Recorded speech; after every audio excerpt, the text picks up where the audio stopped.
Hello guys, welcome to lens kitchen. இன்னைக்கு நம்ம caramel pudding எப்படி செய்யுதுன்னு பார்க்கலாம்.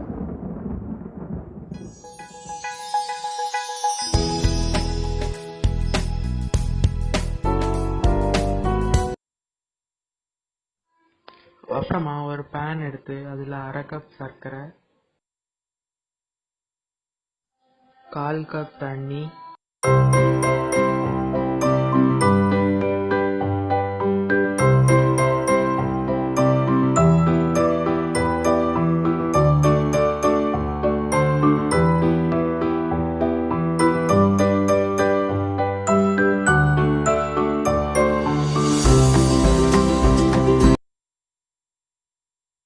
அப்புறமா ஒரு பேனில் 2 கப் பால், 1/2 கப் சர்க்கரையும் 1/4 கப் ரவையும் சேர்த்துக்கோங்க.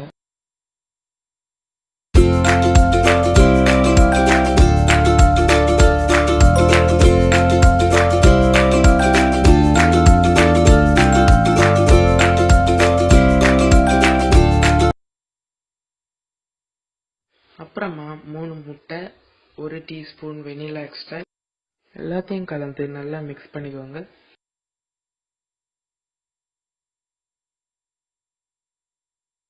அப்புறமா நம்ம ஏற்கனவே செஞ்சு வச்சிருந்த பால் ரவா மிக்சரை சேர்த்து கொஞ்சமாக சேர்த்து மிக்ஸ் பண்ணிக்கோங்க.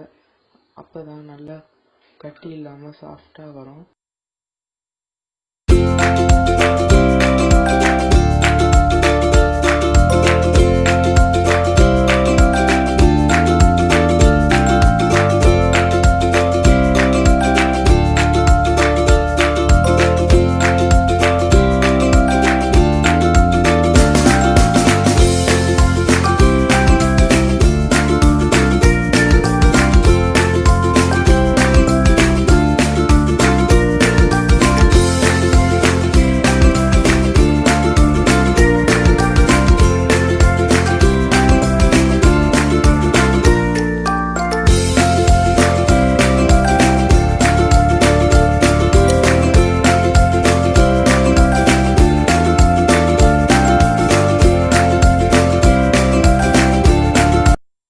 அவ்வளோதான், சுவையான ரவா புட்டிங் ரெடி.